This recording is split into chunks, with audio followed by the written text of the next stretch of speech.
Okay, it's me. It's the book. So listen, like last week, I've been kind of busy preparing to go out of town tomorrow, so I've been trying to figure out what does he want me to talk about. So I was just reading like chapter 13 in this book, and then I thought about what Pastor Anson, Pastor Brother, was talking about Sunday about being an overcomer.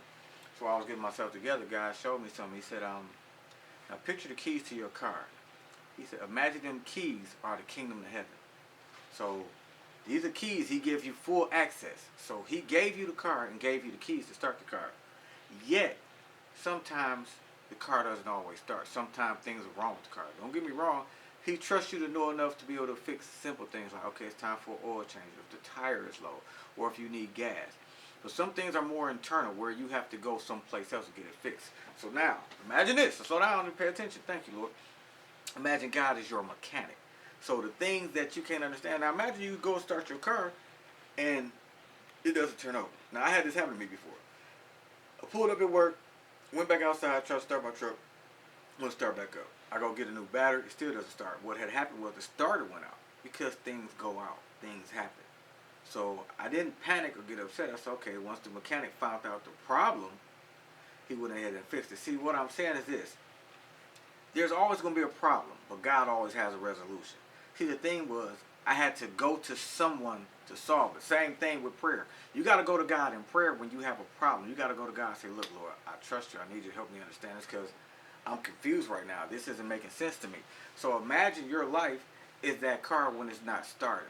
When that car, when things seem like the car, and you ever get to the point, I have to say this, Lord, it's true. You ever get to the point where you had a car and you feel like you've put so much into it and it's just not acting right? Well, then God said maybe it's time to upgrade. See what it is. Since he's the mechanic, he'll tell you when it's time to let go of something. Hold on, wait on, watch out somebody. See, this is the problem. We'll hold on to things to the bitter end. The problem is he'll fix it, but he knows it's not gonna last. He'll tell you like, you're a mechanic. I got a crazy good mechanic, right?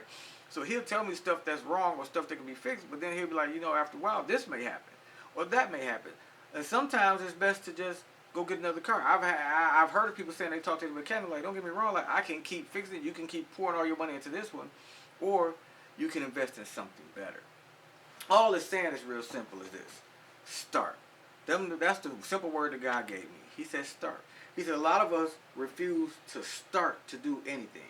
See, if we don't get up and go outside and put the keys in the ignition and turn it over, the car won't start. You can have the keys to the car, don't mean you're going to go use it. Don't mean you're going to drive it. Don't mean you're going to even open the doors. Some people have cars that's real pretty, and they go outside and just look at them. They don't want to do nothing with them. Okay, he done gave you all these gifts, all these talents, all these blessings, but you won't utilize them.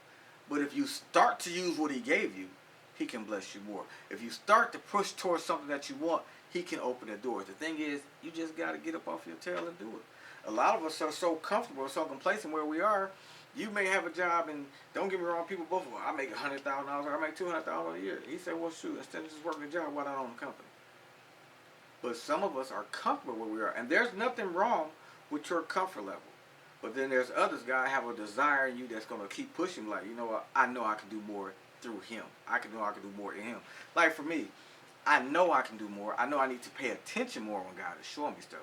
So what I have to learn to do is slow down, ease back, be quiet, like just literally like less than 10 minutes before this video. Okay, I'm talking to him. Just so y'all get to kind of understand how many guys talk. I was like, okay, Lord, listen, I hear you, but I need it to come off the way you want it to come off.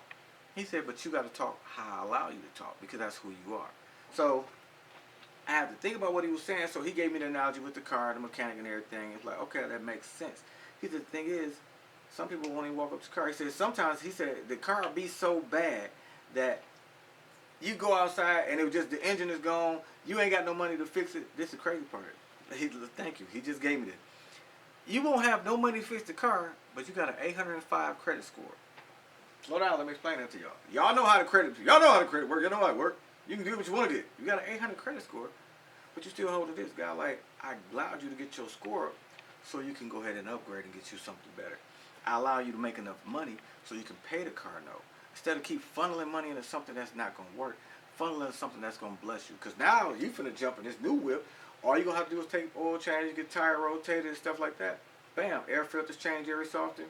You can drive literally, he go over the door where you can drive the next 3 to 5 years with just oil changes.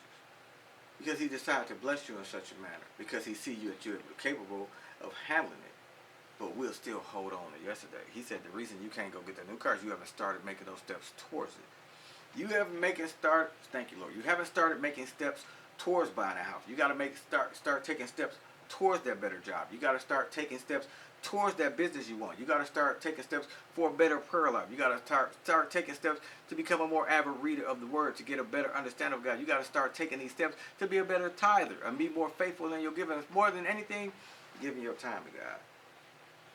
That's really what he wants, is that little bit of time. If you don't do but get on your knees and pray for 5 or 10 minutes, if you're just walking down the street and you're like, Lord, thank you, do you know how much he appreciates that? Because that means you're honoring him. Even through all the ruckus, through all the mess that's going on, you took that effort and started. So now if you keep starting, my pastor, hey, you know I love my pastor, y'all, just so y'all know. Anything that you do for 30 days or more becomes a habit. So once you start it becomes habitual. You're going to keep praying. You're going to keep reading. You're going to keep believing. You're going to start to trust God more. You're going to believe him for more than what you even asked for. So now when you start seeing abundance, you're going to bless somebody else. See, that's the catch-22 we don't realize, we don't want to acknowledge. Once you start doing something, you might be able to, you moving, making that step may start somebody else to doing something else. Hey, this your boy. It's the book. Pay attention.